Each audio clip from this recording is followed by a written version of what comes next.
রাধে রাধে আমার প্রিয় দর্শক, প্রিয় পরিবার। আমি ভূমিকা মীনাক্ষী আবারও এসে গেলাম আরেকটি নতুন ভিডিও নিয়ে। শুভ সকাল। আজ হলো শুক্রবার। দেশে বিদেশের যে যেখানে আছেন প্রিয় পরিবার, প্রিয় বন্ধুরা, যারা আমার সাথে সবসময় যুক্ত থাকেন বা যারা ভিডিও দেখছেন, তাদের সবার জন্য রইল শুভ কামনা এবং তাদের প্রত্যেকের জন্য মঙ্গল কামনা করে ভিডিওটা শুরু করলাম। আশা করি আপনারা সবাই ভালো আছেন। এটা গতকাল সন্ধেবেলা আমি একটু দোকানে গিয়েছিলাম, তো খুব বৃষ্টি হচ্ছিল। তো বৃষ্টিটা একটু যখন ধরলো তখন আমি আস্তে মানে ওই ব্যাগ নিয়ে দোকানে গেলাম কয়েকটা টুকিটাকি জিনিস আনতে, যেমন ঠাকুরের জন্য আলাদা ব্যাগ, কর্পূর, তারপরে অগরু। বলল যে এত ভালো নাকি অগরুটা, কিন্তু দামও বেশি ছিল, কিন্তু বললো আমি তো গন্ধ পেলাম না আজকে দিয়ে। যাই হোক, এদিকে ডিম এক ট্রে, মুড়ি, কফি, শ্যাম্পু ইত্যাদি ইত্যাদি জিনিস যেগুলো দরকার সেগুলো নিয়ে এসেছিলাম। এটা ছিল গতকাল সন্ধ্যেবেলার ভিডিও।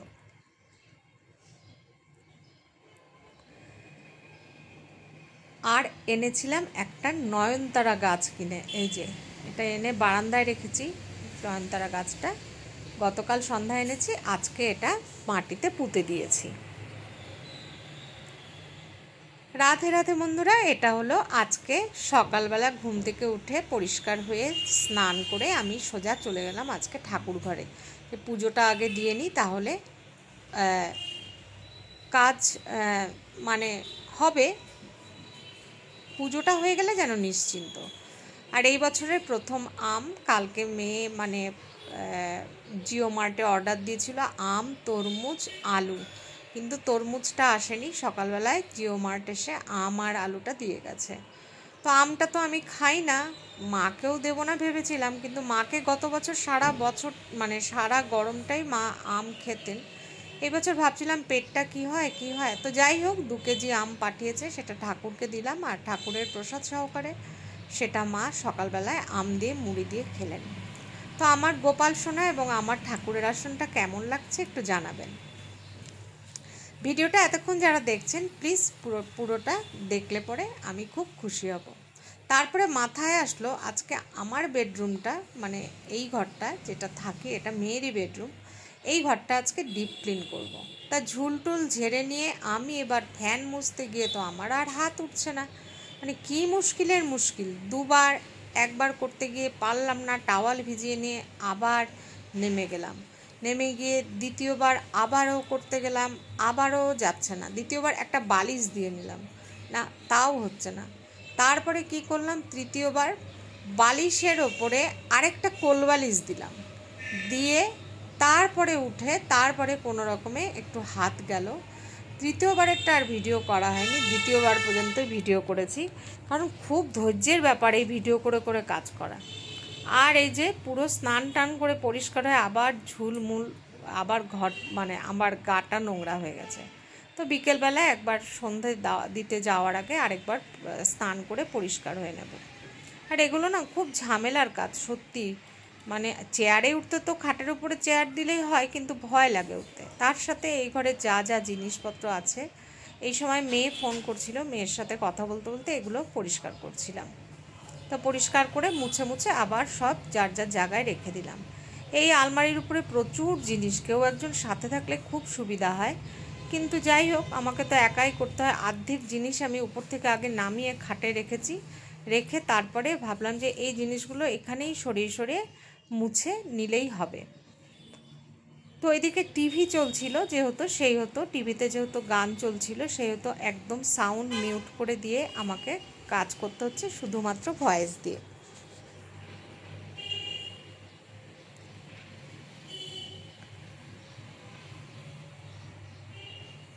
আর ভয়েস দিতে গেলে না অনেক কিছু ভুলে যাওয়া হয়, পরে ভয়েস দিতে গেলে অনেক কিছু ভুলে যাই, যে পরপর কী কাজ করেছিলাম সেগুলো মনে থাকে না।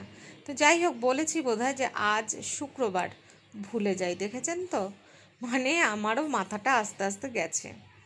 তো যাই হোক, আজকে মার সকাল সকাল স্নান, খাওয়া দাওয়া, ওই প্রসাদের আমমুড়ি খেয়ে স্নান টান করে আমি মাকে বললাম তুমি আমার সাথে এই ঘরে থাকো, এই ঘরে আমি কাজ করছি, তুমি এই ঘরেই শুয়ে থাকো।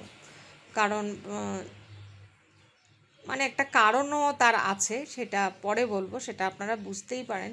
তো যাই হোক, সেই জন্য মাকে এখানে শুয়ে দিলাম। আর এগুলো সব সার্ফের জল দিয়ে দিয়ে ভিজিয়ে ভিজিয়ে টাওয়াল এই যে মুছে নিচ্ছিলাম। লাইট জ্বালিয়ে তো কাজ করছিলাম না, তাই জন্য অন্ধকার অন্ধকার এসছে, প্লিজ একটু মানিয়ে নেবেন। টেবিলে অনেক জিনিসপত্র, অনেক মেয়ে আসার আগে এগুলোকে পুরো, যখন মেয়ে আসবে তার আগে এই পুরো টেবিলটা আমার খালি করে দিতে লাগবে, কারণ ও এখানে বসে কাজ করে।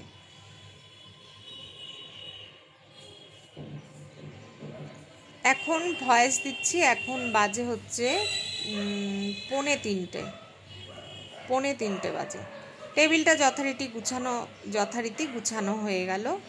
আর এদিকে এবার বিছানাটা তুলে নেব।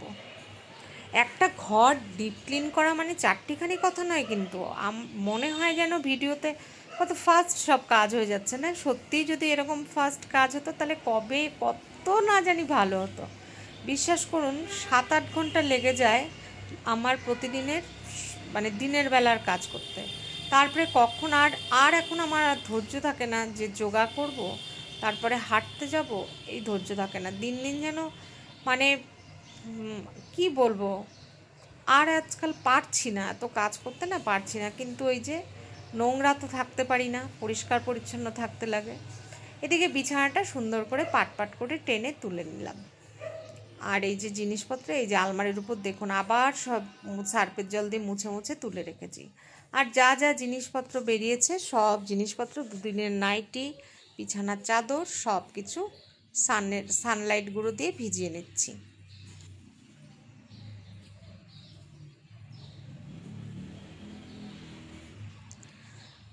আর গতকাল রাত্রিবেলা আমি মটর ভিজিয়ে রেখেছিলাম। ভালো করে মটরটা ধুয়ে নিয়ে ভাবলাম এটাকে সিটি মেরে দিই। সিটি মেরে আমার আজকে দুপুরে মানে আজকে তাহলে লাঞ্চটা আমি মটর সেদ্ধই খাবো। তো মটরটা ভালো করে ধুয়ে নিয়ে প্রেসার কুকারে একটুখানি পিঙ্ক সল্ট দিয়ে সেদ্ধ বসিয়ে দিলাম।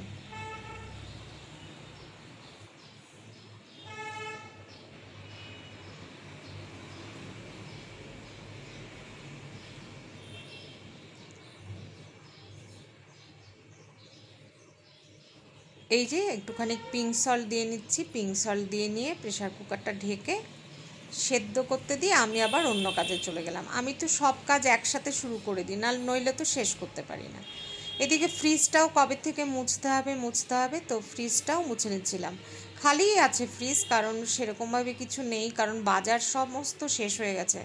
কবে বাজারে যেতে পারবো? আর এখন যেহেতু শরীরটা খুব দুর্বল, সেই জন্য বাজার করতে যেতে আমার ইচ্ছেই করছে না। মেয়ে বলল আজকের থেকে নাকি শিলিগুড়িতে ব্লিঙ্কেট শুরু হচ্ছে, তো দেখা যাক।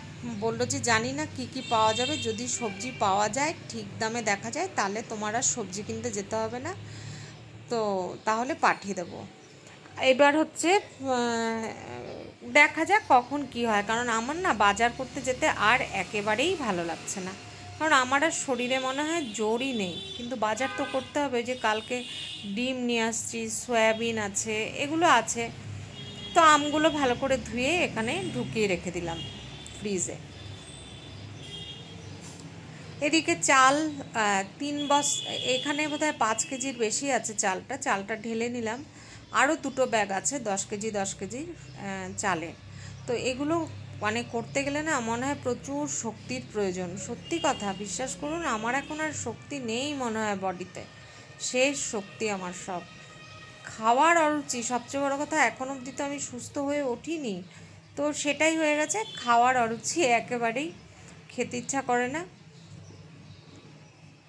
তো যাই হোক, এই যে এদিকে চালটা ঢেলে নিলাম, ঢেলে নিয়ে এবার চালের জায়গায় চাল রেখে দেবো আর একটু ভাত বসিয়ে দেবো। মা ভাত খাবেন, ভাত। আর আমি কিন্তু সন্ধ্যাবেলা করে ভাত খাই, মানে 7:30টার মধ্যে আমি অল্প করে ভাত খাই, 50 গ্রামের মতো। তো ওই যে এই টগর গাছের ডালগুলো লাগিয়েছিলাম, দেখি বাঁচে কিনা। আর এখানেই ভাবলাম কালকে যে নয়নতারা গাছটা এনেছি এই টবটার মধ্যেই আপাতত বসিয়ে রাখি। কারণ একদম এখন আমার ফুল নেই, একদমই নেই, প্রতিদিন ফুল কিনতে যাওয়াও সম্ভব না। আর একটু 10 টাকা করে একটুখানি ফুল দেয় পাড়ায়, আর যদি ওই মানে বড় বড় যেখান থেকে আমি বাজার করি সেখান থেকে যদি নিয়ে আসতে পারি তাহলে অনেকটা ফুল পাওয়া যায়। কিন্তু বেশি করে ফুল এনেও লাভ নেই, প্যাকেটে বেশি দিন থাকে না, পচে যায়, এটাই হচ্ছে ব্যাপার। তো এই নয়নতারা গাছটা আনলাম, আর যেই দোকান থেকে গাছটা আনলাম বললাম যে আমাকে একটা টগর গাছের চারা এনে দিয়েন। টগর গাছ লাগালে না সারা বছর একটু একটু সাদা ফুল ফোটে, খুব ভালো লাগে। আর আমরা এর আগে যেই বাড়িটা থেকেছিলাম এত গাছ, ফুলের গাছ ছিল যে আমার কোনো দিন ফুল কিনতেই হয়নি। করবী ফুল, টগর ফুল, মানে নয়নতারা সারা বাড়িতে বাগান ছিল। পাড়ার লোকেরা এসেও ভোরবেলার থেকে ফুল চুরি করতো। ফুল চুরির জন্য আমার ঘুম ভেঙে যেত, এত অসুবিধা ছিল। আর এখানে ফুল গাছই নেই। ফ্ল্যাট আর বাড়ির এটাই হচ্ছে একটা, মানে বিভিন্ন দিক থেকে বিভিন্ন রকম সুবিধাও আবার অসুবিধাও।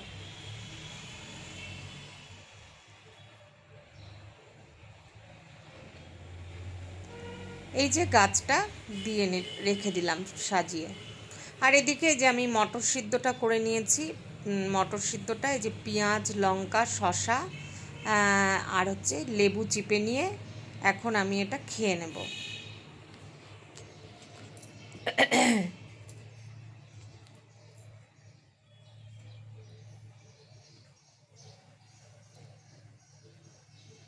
তো এটাকে ভালো করে নেড়ে চেড়ে নিলাম। মটর সেদ্ধ অনেক দিন পরেই মটর সেদ্ধটা করে নিলাম, নিয়ে গলাটা না ভীষণ খুসখুস করছে, ঠিকই হচ্ছে না, তো খেয়ে নিলাম। আর বাকি মটরটা ভাবলাম যে মায়ের জন্য এটাকে একটুখানি সুন্দর করে সম্ভার দিয়ে করে নিই, এটাও কিন্তু খেতে ভালো হয়েছিল। তাহলে ডাল না, এটাকে সরি কি বলছি, কালকের ছিল করলা ভাজা, করলা কুমড়া ভাজা আর ভাত, আর এদিকে হচ্ছে মায়ের জন্য এটাকে একটু অল্প, আর যেটুকু ছিল এটা একটু তরকারির মতো, মানে একটু ঘুগনি মতো বানিয়ে নিলাম একটু মিষ্টি দিয়ে, কারণ মা মিষ্টি দিয়ে খেতে ভালোবাসেন। আর আমি তো মটর সেদ্ধ খেয়েছি শুধুমাত্র। তো একটা লঙ্কাই ভেঙে দিয়েছি, যেহেতু মা ঝাল খেতে পারেন না সেই জন্য একটা লঙ্কাই ভেঙে দিয়েছি। আর অল্প একটু লবণ দিলাম, কারণ মটর সেদ্ধতে লবণ দেওয়া ছিল।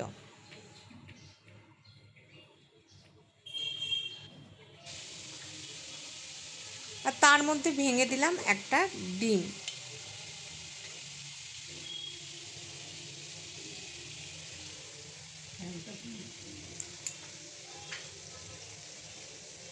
ডিমটাকে পেঁয়াজের সাথে ভালো করে নাড়াচাড়া করে নিচ্ছি।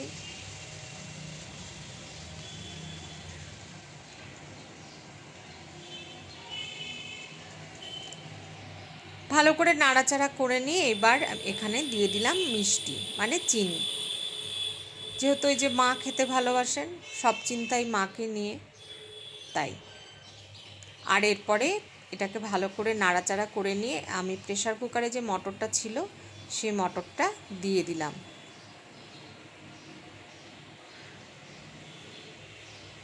বেশ একটু থকথকা করেই করে নেব, তাহলে খেতে ভালো লাগবে। আর মটরটা যেহেতু বেশ ভালো সিদ্ধ হয়েছিল সেই জন্য মা যে খেয়েছেন মার কিন্তু কোনো অসুবিধা হয়নি এবং খেতেও ভালো হয়েছিল। তারপরে চলে আসলাম ঘর দুয়ার ডাস্টিং করে সব কিছু করে ঘর মুছতে। গতকাল আমার মানে ছোট্টবেলায় আমার খুড়তুতো বোনের সাথে দেখা হয়েছিল, মানে আমার বাবার কাকাতো ভাইয়ের মেয়ে, মানে আমারও খুড়তুতো বোন। তো আমাদের ভাই বোনরা, আমরা সেন চৌধুরী বংশের অনেক বড় পরিবার। সেই বোনের সাথে ফেসবুকে যোগাযোগ হয়েছিল, ওই আমাকে পাঠিয়েছিল ফ্রেন্ড রিকোয়েস্ট। কালকে ফোন নাম্বারে সেই 1 ঘন্টার ওপরে দুই বোনের গল্প আর শেষ হয় না। আমাদের মানে ওর লাইফটাও শুনে খুব খারাপ লাগলো যে ওরও আমার মতোই অবস্থা।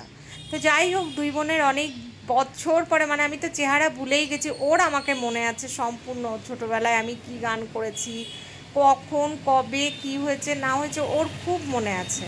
বড্ড ভালো লাগলো ওর সাথে কথা বলে। তো যাই হোক, ও থাকে আসামের বঙাইগাঁওতে। আজকেও গুড মর্নিং, গুড আফটারনুন এসব চলছে হোয়াটসঅ্যাপে। তবে হয়তো এখানে মোবাইলের কাজ টাজ শেষ হয়ে হয়তো আবার দুই বোনে ফোনে গল্প করতে বসবো। তো যাই হোক, এদিকে ঘরটাও মুছে নিলাম। আর হ্যাঁ, প্রতিদিনের মতো আপনাদের কাছে আবারও বলছি, ভিডিওটা যদি ভালো লেগে থাকে লাইক করবেন, সাবস্ক্রাইব করবেন, শেয়ার করবেন। আর আপনাদের কমেন্ট পেলে আমি তো ভীষণই উৎসাহিত হই, সেটা তো আপনারা জানেনই। সুতরাং কমেন্টের প্রতীক্ষায় কিন্তু আমি একদম থাকবো।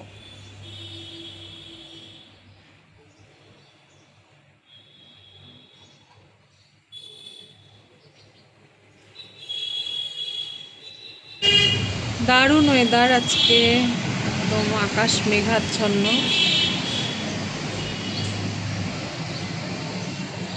এদিকে অনেক জামা কাপড় আজকে কাচা হয়েছে। এই বিছানা চাদরটা তো এত বড়, এটাকে ডাবল ভাঁজ করে দিয়েছি। আর এই নয়নতারা গাছটা কতকাল এনেছিলাম, সেটা এখানে পুঁতে এখানে রাখলাম। আর এই যে গাছ, বাড়িওয়ালা যে গাড়ি নিয়ে যাচ্ছে।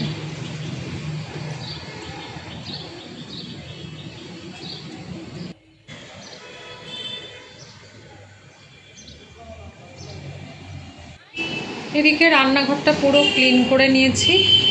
এখন অনেকটাই বেলা হয়েছে। আর এই যে বাইরের ওয়েদার, খুব সুন্দর ওয়েদার বাইরে, খুব সুন্দর। এখন যদি কোথাও ঘুরতে যেতে পারতাম কত ভালো হতো।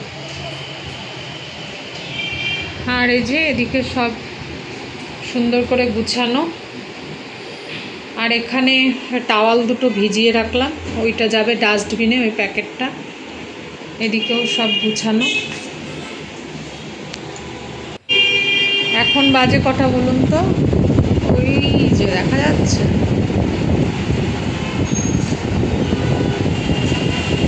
1:10।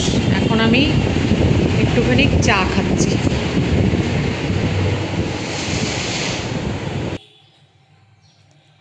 তো ভিডিওর একদম শেষে এসে গেছি। অনেক দিন পরেই সব কাজ সারার পরে সারা ঘরটা আবার ঘুরিয়ে দেখালাম। বেশ ভালো লাগে আমার কাজকর্ম হয়ে গেলে এরকমভাবে কাজ দেখাতে।